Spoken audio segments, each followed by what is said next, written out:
Welcome back, investors, to Ticker Time News. I'm Adam, and price action today was another roller coaster ride as U.S. elections, a major earnings warning from FedEx, and a crash in Bitcoin spiced things up quite a bit.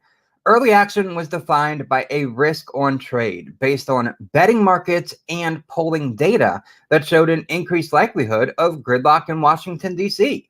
And that has been a major bull item in top tier Wall Street research as of late. The stock market's prevailing expectation is that the results will ultimately lead to legislative gridlock. And let me pull this study up right here. Now, this legislative gridlock, it will make it near impossible to approve new tax hikes or larger stimulus plans, and even possibly step up regulatory pressure. The assumption here is it did fuel some bargain hunting along with reports about how the stock market typically performs in the 12-month period following the midterm election. And it's actually pretty darn good. This report from LPL Research shows that there is an average gain in the S&P 500 of 14.7% in the 12 months following midterm election, going back to 1950. And if you would like, I can post this link in the live chat. Let's copy that link and send it over. So that way you guys can read this report too. You might find it interesting. But it goes right along, quite frankly, with our season in. Let's get it up here. Our seasonality chart. Okay, reload. All right, hopefully things are still working. And they are. All right, let's open this up a little bit more.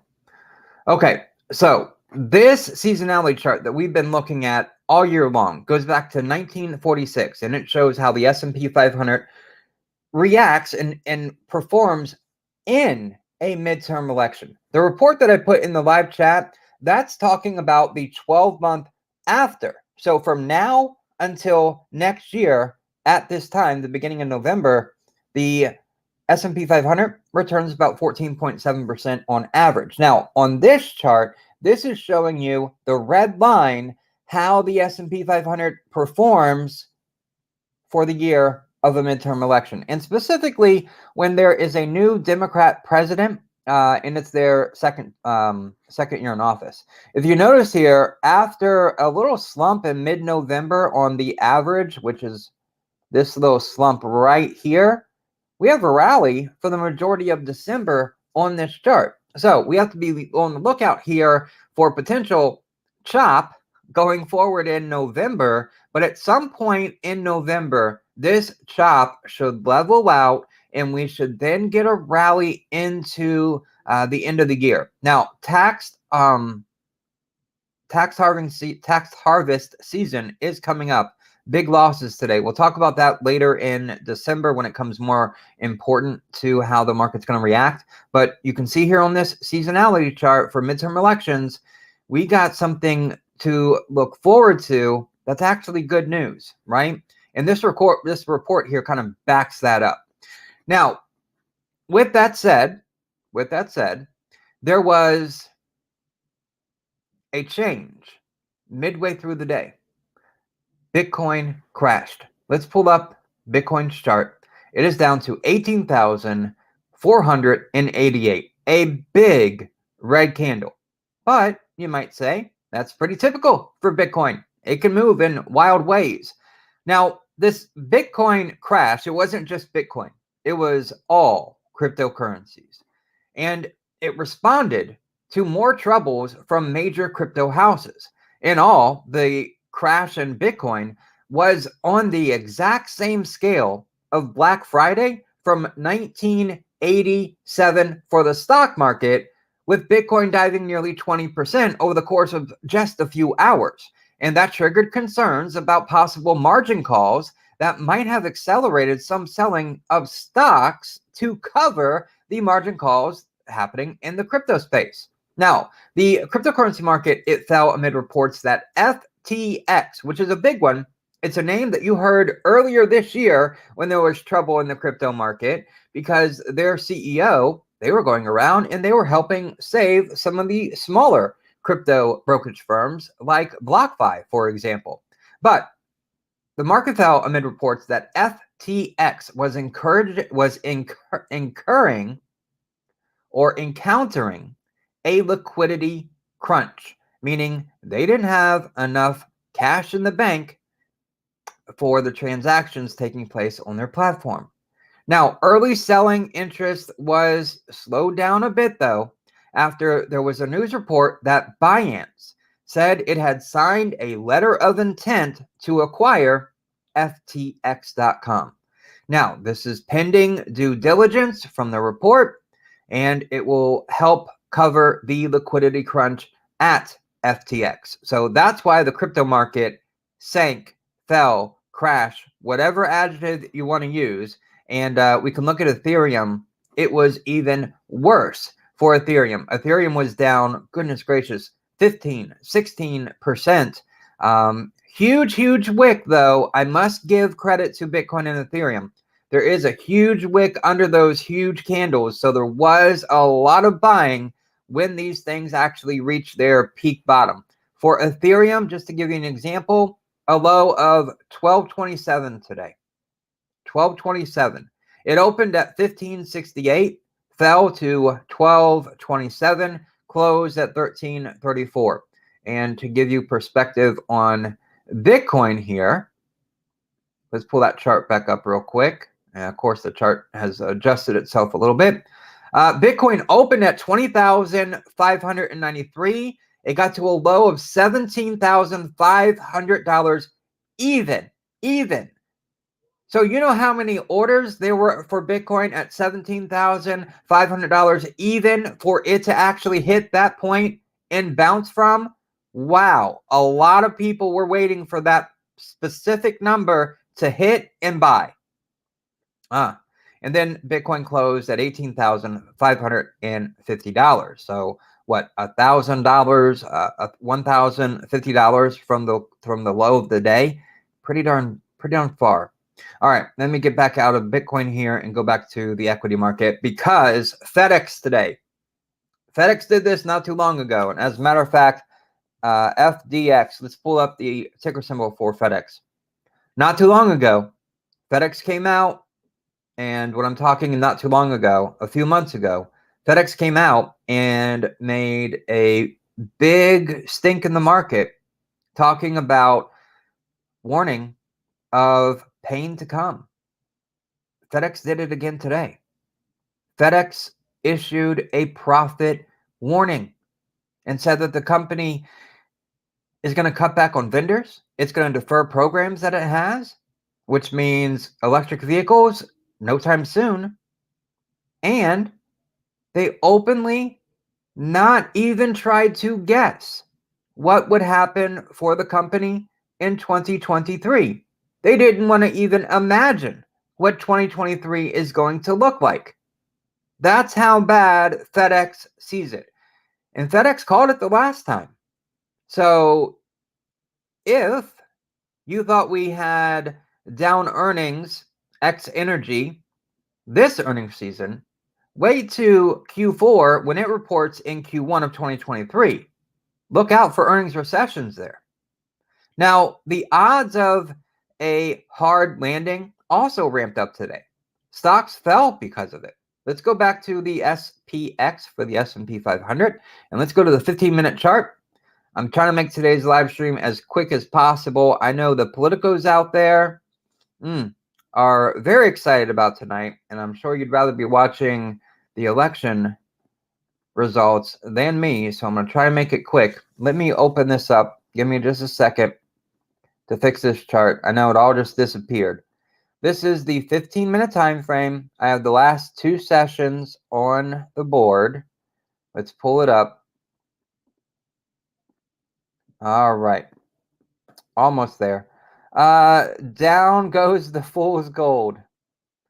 Yes, you know, crypto and sorry, I've been a crypto bear. No worries. The cryptocurrency market, it really is 50-50. You know, 50% of people think that, you know, it is the next gold. 50% think it is fool's gold, to use your analogy there. I think Bitcoin and Ethereum have a place.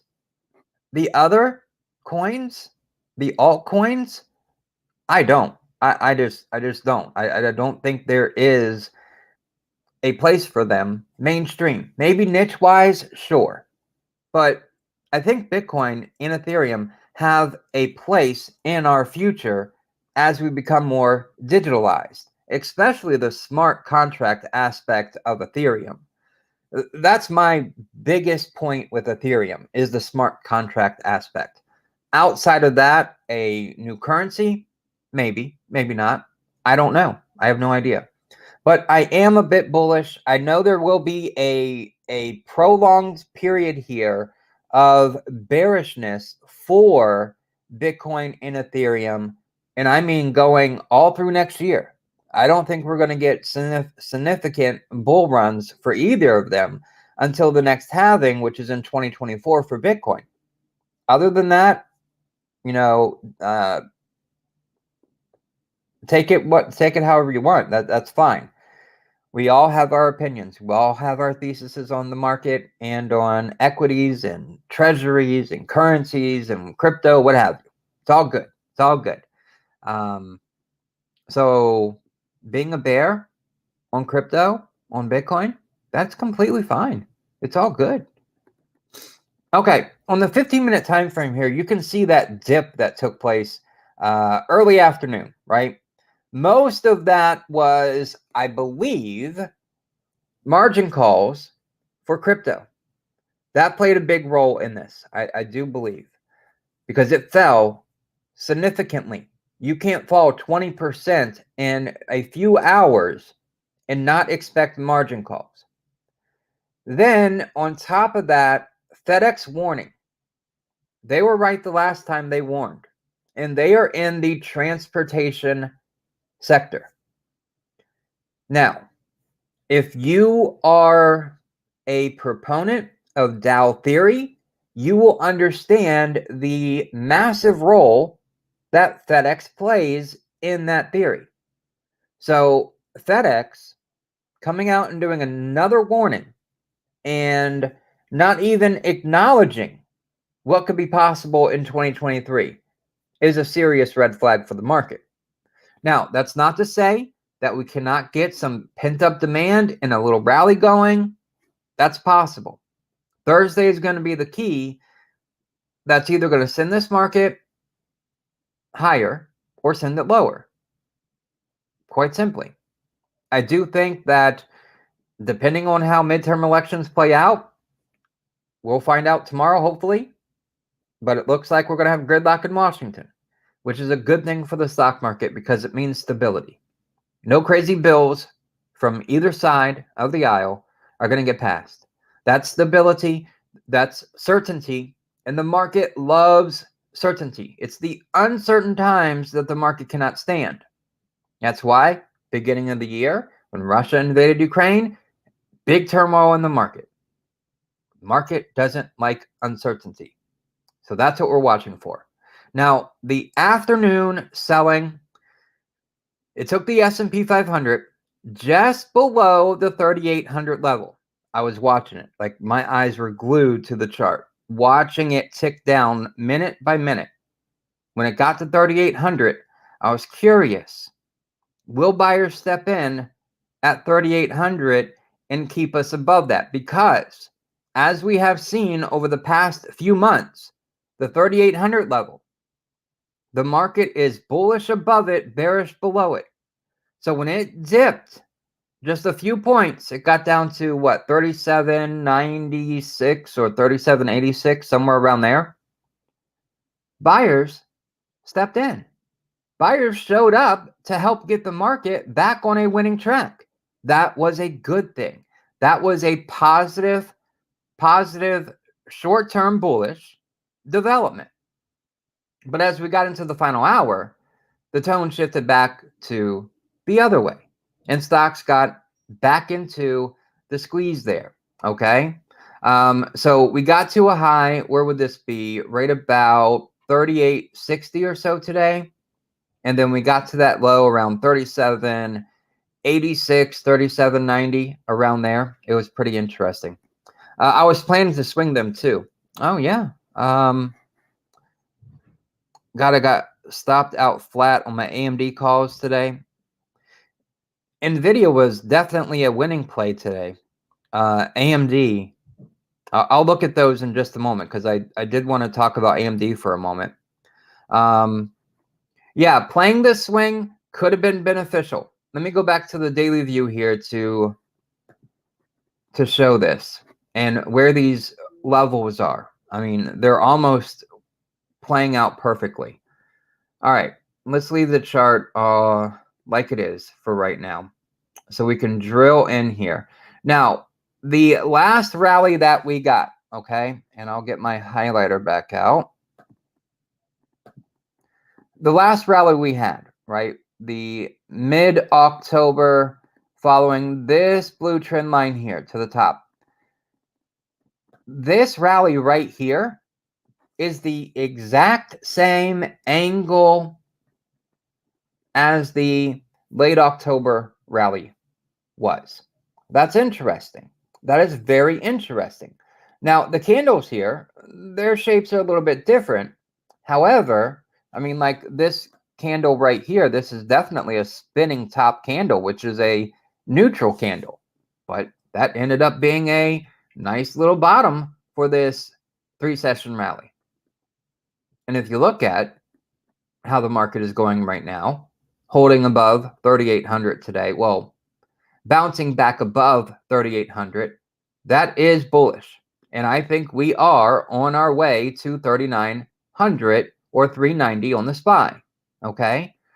I do think that's where we're headed, especially if Thursday's CPI report is not hot. If it comes in as expected, if it comes in better than expected, this market is going to be off to the races. There's a lot of built up, I don't know what to call it. There's a lot of dollars on the sideline. I could say it that way, right?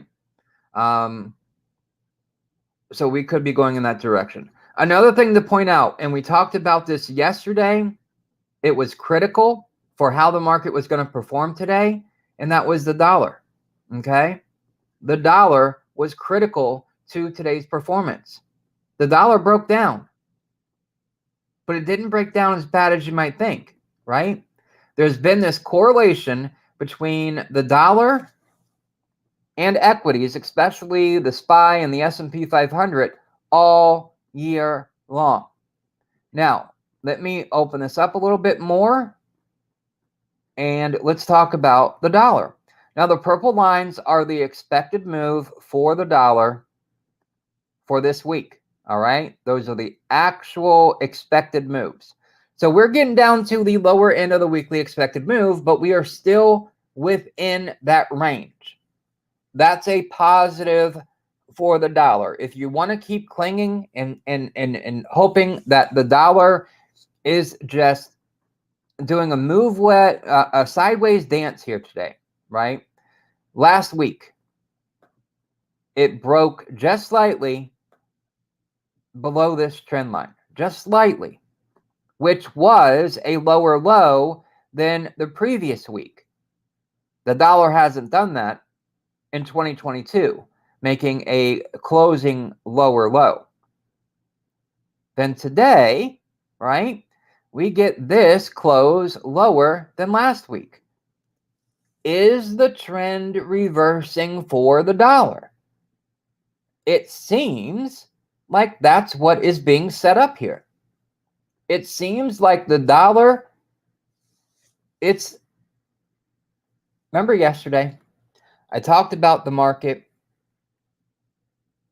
and the S&P 500, and I talked about that it could be going through a 2022 bottoming process, meaning that the market is trying to find its way, trying to find a bottom for this year so that we can rally off of this area going into the close of this year. And then 2023, I think, will undercut the 22 low. But we're not in 23 yet, so let's not talk about it. For 2022, if the SPX, if the SPY, the Qs, everything, if they're finding or going through a bottoming process right now, that means the dollar is going through a topping pattern right now. And we're getting ready to see a trend reversal. That is a possibility. And I think the probability of that occurring, the bottoming process for SPX, for SPY, for Qs, etc., is happening. And a topping pattern is happening for the dollar. I think there's a 50% probability that's happening right now. Otherwise, why would the dollar be making these significant closing lower lows? Now, it could just be that the dollar is going through a significant, and let's just draw these two lines here. Not very pretty, but you get the point. All right. There we go. Again. Oh, come on. There we go. Just by drawing those two lines, it helps you to visualize that, well, what if the dollar is just moving sideways and it's contracting? Because the market moves in those expansion leads to contraction, contraction leads to expansion, over and over and over in the market. That's how the market cycle works. Not the grander scheme market cycle. You get what I'm saying here. Expansion, contraction, expansion, contraction. If the dollar is only contracting, then that means there's more strength for the dollar. And I would give that a 50% probability right now. Again, this dollar has been hot all through 2022. So it has a minor breakdown where it found support within the weekly expected move right here, 109.35. That's a key area to watch, 109.35. If the dollar goes below and closes below 109.35, that would be a significant close and a significant low. Okay? So, with the dollar, we can say the last 5 out of 6 attempts at bouncing here were successful on this trend line. This is the first significant breakdown below this trend line in the whole of 2022. Okay? This is significant. And the dollar was up this morning. All right. Another supporting factor was Treasury yields. They supported the equity market today as well. The 10-year yield, let's pull that up. I have it here now on the side column, so it's quick and easy to get to. The 10-year yield, it tested 4.24% overnight, but it settled today's cash session at 4.13%. So it itself had a pullback. And it itself also broke, and it kind of had been for the past week and a half, it has broke below its trend line too. And then the 2-year. Let's pull that one up. It's also here on the right-hand side now. The 2-year yield settled at 4.66%. Again, a pullback, but it's consolidating after expanding. That's why it's moving sideways. So we've got this very significant consolidating occurring with the dollar, with the 10-year, and almost not as significant, but with the 2-year as well. That's important. If you want equities to rally, you need to see the dollar cool off. You need to see the treasury market cool off. Okay. Now, since the dollar had cooled off today, what did that mean for other things in the market? Precious metals. I don't normally talk about them too much, but let me put gold, GOLD, up on the screen. Gold, precious metals, performed really well. Precious metals were strong once again today. They definitely benefited from a weakening dollar, but they probably also benefited from the turmoil in the crypto market as well. Silver, it continued its bull run, up another 3% today. And it's getting ready to test its 200-day moving average in confluence with its prior range floor resistance. That's important. But gold, it's not a big mover, but it moved 2.19% today. And then 2 sessions ago, it moved 3.1%. Those are big moves in gold. And that is because the dollar has lit off. And if you look at gold here, just like with the dollar, let me draw this line here and then a line along the support down here. You could say gold's moving sideways, kind of like the dollar. Interesting, huh? Gold's moving sideways. That is very interesting. Maybe it's finding its bottoming right now too. Maybe it's bottoming too.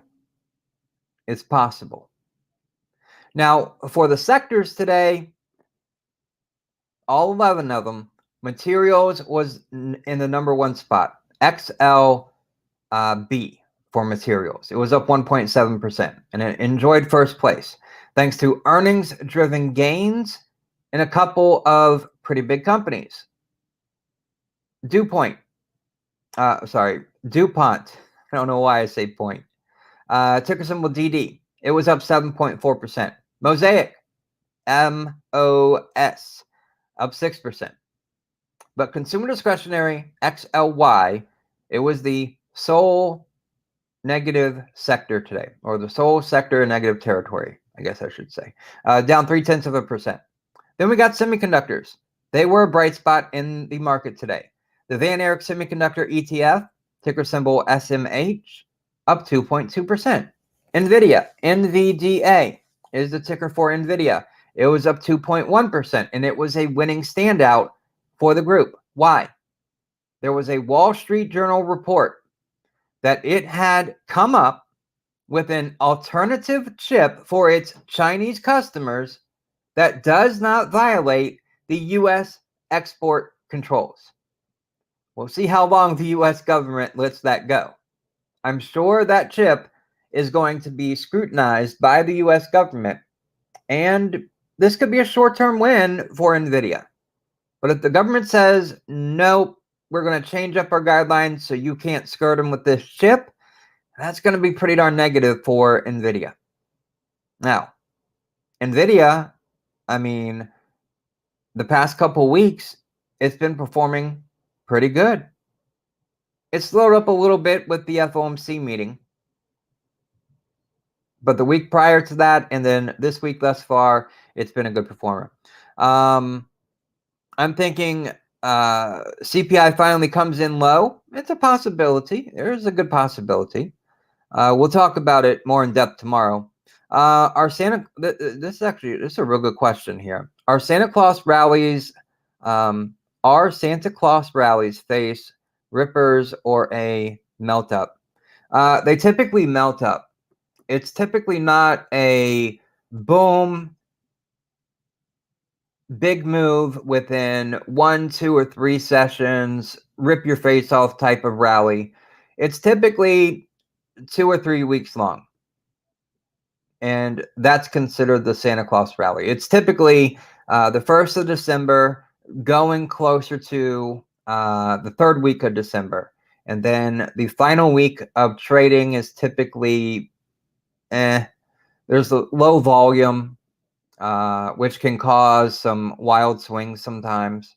But yeah, it's usually the first week of December through the third week of December, and it's typically pretty good. And if you look at the report that I shared with you guys, and if you look here at the seasonality chart, the first week of December until the third week of December is typically nice, steady, pretty consistent rally, and that would be your Santa Claus rally. All right, let's pull that one down. No, it lasts just a few weeks, and that's the Santa Claus rally. That's at least always been my perspective on it. All right, let's talk about one point that came out today, economic data wise, and it was the NFIB, and I have it pulled up here, and there are two charts that they put along with this report. But this is the Small Business Optimism Index, and it came in at 91.3. That's down from the prior reading of 92.1. So almost a couple points down. And you can see here on the title, inflation and labor shortages are the struggle for small businesses. And if we come down here, and of course, the first chart, this is showing you the optimism index at a 91.3. And you can see how that's been going back to 2011, right? So about where we are right now, this 91.3 is about the number, maybe a 92 to a 93 is the first number of this chart when it first came out in 2011. Okay. And it says here, based on 10 survey indicators, seasonally adjusted, and this thing has run from January 2010 to October 22. So going back to 2017, 2018, they were really, really good years for this index. And even 19 and going into 20 were good for this index. They were the highest points, but we've been coming off ever since. And we are just barely off the COVID low, which was right around 90, 89 points. So that's the first index or first chart there. Now, here's how it's broken up, and it's interesting to see how things have changed. All right. First up, these are the index components, right? So first one, plans to increase employment. 20% weight on that, down 3% from last month. The plans to increase employment going down. Plans to make capital outlays. Net 23% weighting here, down 1% from last month. Now, I wish in this chart they would give you what the percent was, not just how it's weighted, so you can better understand. But reading this report, it goes into it a little bit for you so you can understand it. But that means our business is going to build another factory. Our business is going to get another work truck. Are they going to spend money to expand their business? No. Plans to increase inventory. 2% weighting, so it's really, really small, up 2 points from last month. So, yeah, maybe inventories are getting a little light going into holiday shopping season. That would make sense, right? Then this one right here. Expect economy to improve. Negative 46%. Down 2 points from last month. Wow. Just wow. The economy seems to be tonight with the election top on voters' minds. Expect real estate higher. Down 13%. down 3 points from last month. Current inventory is 0%. Current job openings, 46%, didn't move. Expected credit conditions, -8%, down 2 points from last month. Now a good time to expand. 5% only, 5%, down 1 point from last month. Earnings trends, -30%, actually up 1 point because we're probably going into holiday shopping season for a lot of these small businesses. So you'd expect that one. All right, so that's this report. Let me put the link here in case you want to go through it. I'll put it into the chat here. All right. All right, so let's see here. I will say I'm going to go through the main indices right here and again talk about key levels. But looking ahead to Wednesday, market participants, they'll digest the midterm elections and the results from that. And they're going to receive the weekly MBA mortgage index that comes out at 7 a.m. Eastern. The expectation is another 0.5% decline. And then at 10 o'clock a.m. Eastern, we get the September wholesale inventories. The prior reading was 1.3%. You'd expect that to go up during the holiday season. And that's it for tomorrow. So again, another light day. Headlines will move the market since there's no real economic data to move it. For the S&P 500, 3,800 to 3,810 is important. It closed at 3,828, so it is above that. This is a bullish context, if you ask me. The candle is a spinning top, so that can be pretty neutral. And if you go back to last week, last Tuesday, October the 25th, or 2 weeks ago, I should say, we've not budged. We've not budged. When you look at where we are compared to those two candles, we've not budged.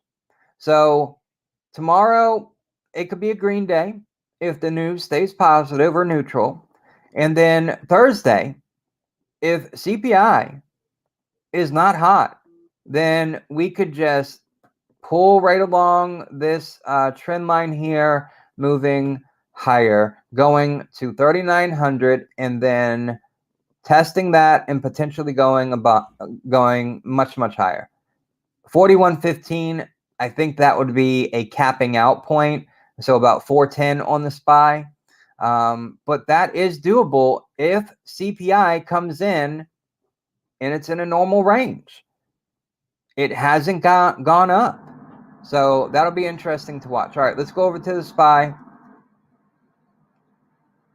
Same thing here. 380 is the point to watch. We closed above the 50-day moving average. That is important.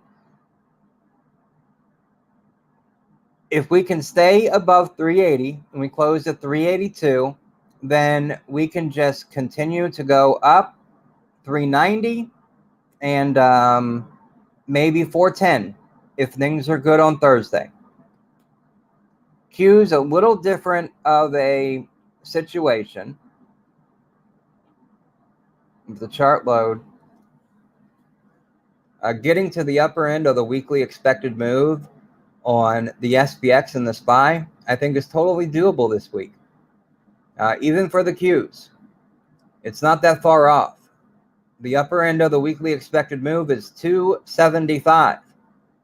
It did get up, and I find this interesting. Let me put a dot here. The FOMC meeting going back to September, the anchored VWAP, that is anchored to that day, that is the height to which the wick on the candle for the Qs reached today. I do find that pretty darn interesting, and that was at 272. And then, of course, the most recent FOMC meeting, that comes in right about 268 for that anchored VWAP. And we're kind of like trading right in between those two. Very fascinating there. So not anywhere near the 50-day moving average. We're underneath of it. So you need to see the Qs keep climbing. Unfortunately, Facebook is about to lay off the most people they have ever laid off in company history. And I believe that begins on Friday or Monday. That's not going to be good for the queues or technology. Although some may see that as lightening the load or lightening costs for Meta. Some investors may see that as a positive. And when it was first announced, the stock did bounce from it. Let me put the DIA on here. That's the ticker for the Dow Jones. It's just been the best performer recently. Still the best performer today, up a whole percentage point. Facebook has so many useless employees. Isn't that the truth? Man, some of those TikTok videos of what Facebook employees do all day, they're just... I hope they're made up. I hope most of them are just people looking for clicks and the views and whatnot, because wow. All right, so people are going to the 30 companies in the Dow Jones to find safety and to find dividends. Dividends is one of the best ways to help protect yourself during volatile times like these. So you want to make sure dividends are a part of your portfolio. I don't talk about dividends very much, but I probably should, especially going into potentially a much deeper recession than what we are or what we have been in. It's real. They make $150K a year too. Holy smokes. Oh my gosh. Oh my goodness. That is just crazy. Absolutely insane to think about that. Okay. IWM small caps. All right. Basically flat today. Didn't move from yesterday. We've got a spinning top candle. We had that yesterday too. So that's neutral. Small caps had a good run. Earnings, though, are coming home to roost for small caps. And that has been one of the biggest reasons. And then, of course, the cost of capital as a number 2 big reason for why small caps outperforming has now stopped. They are not doing that now. All right, going to the mid caps, they've kind of done the same thing. Up 0.2% today. A doji type star, a doji star candle or a doji candle, which is can be neutral. You typically see that after expansion, and again, that's a neutral candle, just like a spinning top is. It's just that candle is way more compacted than on a spinning top candle, but it's neutral, so move sideways. That's what I would expect here from them. So again, not very much. Tomorrow, we could see it green or we could see it flat. As long as there's no negative headlines, like another FedEx headline. But even with that FedEx headline today, the market was resilient. It bounced back pretty quickly from that fall. For the S&P 500, if it holds that 3,800 level to 3,810, we're good, I think. And then it all comes down to Thursday and what the CPI print, what the number actually is.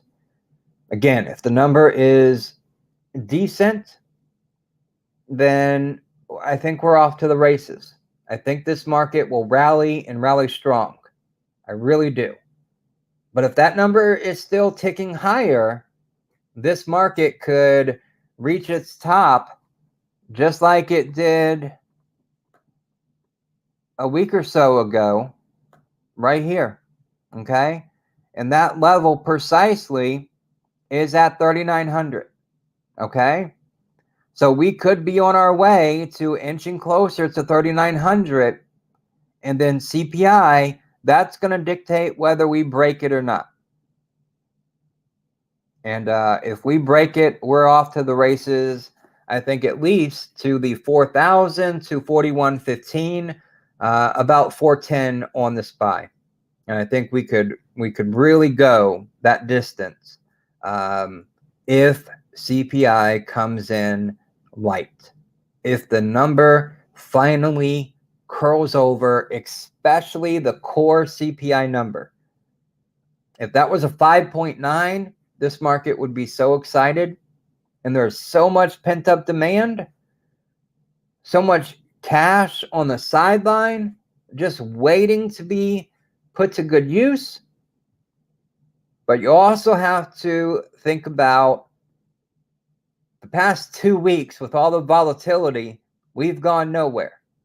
We're just back to where we started. So keep that perspective in mind too. Watch those key levels, all right? Pick them out on the chart. Hopefully your chart is dialed in like we have here. And then you can use those to make good decisions on what to watch for, when to get in, when to go long, or when to go short. All right. Any questions? Well, I'm going to wrap it up here. I do want to see what the results come in and what the results are for the elections today. Hopefully, they equal gridlock. That would be the best outcome for the stock market. Gridlock. Okay. Anything else? Let me know in the comments. I'm going to close these windows out and clean this chart up. Just let me know. We can talk about them. I'll give you a couple minutes here to plug them in. Oh, and if you wouldn't mind clicking the like button, sharing this video with a friend, they help out tremendously. And yesterday, the beginning of the live stream, I went through. I didn't pick a real popular company, but I went through, broke it down on an earnings basis. I used to do videos like that. Let me know if you think that is useful for you. Obviously, it probably depends on the company. That probably has the most to do with that or not. Okay. Do you think, let me put this up first. Do you think the results would still move the market tomorrow, even though we have CPI tomorrow? I think tomorrow the market is going to digest the midterm elections. So, like I mentioned earlier, tomorrow could be a green day, it could be a flat day. But I think it's going in that direction. I don't think it's going to be a red day unless there's some major headline out there about something big. Look at what happened to crypto today and what FedEx said today with their earnings warning. Those two things combined brought the market down, but the market was resilient enough that as soon as it dipped under 3,800, the market, like a buoy, bounced right back above 3,800. So that's the important level to watch. 3,800 for the SPX, 380 for the SPY. Watch those levels. If the midterm elections come out and the results say that we're going to have a balanced Congress with control flipping to the Republicans, that to me says certainty. And the markets love certainty. Because with the imbalance of power, with Republicans controlling Congress and with Democrats having the presidency, that means no major bills are going to go through. Since no major bills can go through, that's not going to upset the market in any way. Usually when we have either spending or something to do with taxes, that creates uncertainty for the market. And the market wants to know what's going to happen. What's the future going to look like? And gridlock in Washington looks pretty secure for the stock market. So that's one thing. I don't think it could be a huge green day because we get CPI on Thursday. And that number, that's going to determine whether this market kicks it into another gear or not. So, just to kind of recap that, I think we're going to be green to flat tomorrow. The market's going to digest the midterm election results. If the results say Washington, D.C. is going to be gridlocked, the market will find certainty in that, and the market will rally on that. Then on Thursday, if CPI is as expected or the number actually comes down, this market's off to the races and it will go higher, especially the SPX and the SPY and the Dow. The Qs have a little extra trouble, a little more headwinds facing them, especially with, Meta Platforms and the big job cuts that's coming up. That number could freak out some in the technology sector. So the Qs probably a little more cautious, but still will probably follow the overall trend. Small caps, I'm not quite sure. They could most likely rally, get a potential short squeeze going, especially after earnings are pretty much done with, right? So starting in next week. The dollar has got to continue to either be flat, move sideways, or go down. And for the dollar, it's 109.35. That's the level it has to break down below for there to be real big weakness in the dollar. And then, of course, if equities are roaring because of good news on the election front, good news on CPI data, then that means the 10-year and the 2-year may start to cool off a bit. And those numbers may start to come down too. And this yield curve inversion that we've had for months now will potentially start narrowing. But those are like all if everything goes in the right way, if all of these things work out together. But at least you know what to keep an eye on, right? All right. Anything else? Anything else? Let me know, and we'll talk about it. I'll give you a couple minutes here if you want to ask a question. Otherwise, we'll wrap it up. Sounds good. Excellent. Excellent indeed. Okay, we will we'll wrap this up then. And we'll be back tomorrow. Yeah, definitely. Keep an eye on crypto. It is definitely the Wild West. But I know it's hard to see because I have all of this stuff going on the chart. But if you can just look at today's candle, which is that great big red candle, there's this green line underneath of it. So this point right here, where'd that highlighter go? I'll just mention this real quick and then we'll wrap it up.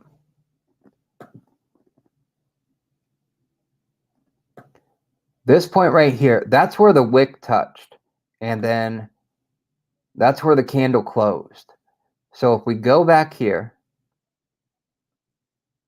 in time. Let's squeeze this together a little bit. What do we see here?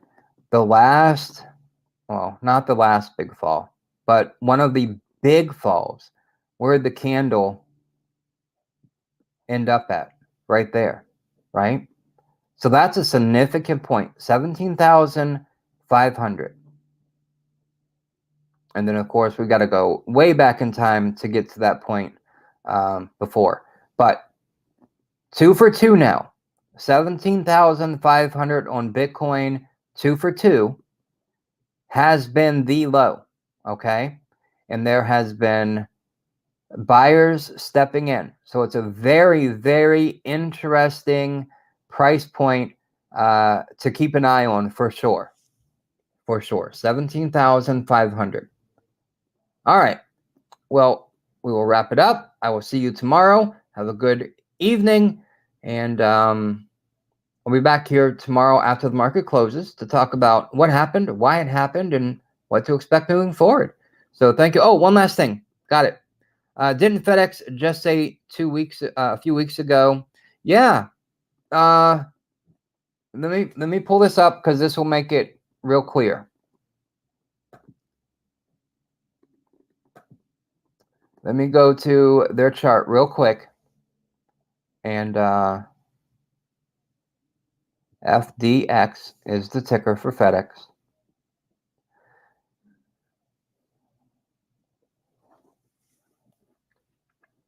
A few months ago, before their last earnings report, they said there was trouble ahead. And they lost it. I mean, look at this gap right here. This was their last earnings report. And they came out before that earnings, and I'll put a vertical line there. They came out before that earnings, and they pre-announced that there was trouble ahead for their earnings. And they went from here to here. That's the gap down FedEx occurred, or that's the gap down that FedEx had on their earnings. And they pre-announced that earnings were going to stink bad. And they had a gap down here 2 times, once right here and once right here leading up to their earnings. And they just had bad things to say. Then they come out today, they say the same thing, but the stock was up 0.2%. It's like, okay, you're just saying, and this is that kind of trend line that they're on. They're making higher lows and higher highs. It's almost like what FedEx came out today and said was just reiterating what they said prior to their earnings and on their earnings. So what they didn't have anything good to say. UPS, excuse me. Maybe I cannot remember what UPS said because I have not looked into them. I don't typically follow UPS. I typically follow FedEx out of the transportation sector. So it's possible that UPS might have. I just don't know. No, but I can definitely look into that. Whether UPS said anything positive or negative. All right. Awesome. Cool. Well, I appreciate each and every one of you. Like always, thank you for spending your time here. Hopefully you've learned something and you can take it and use it day after day. So have a good evening, and I'll see you in the next video. Take care.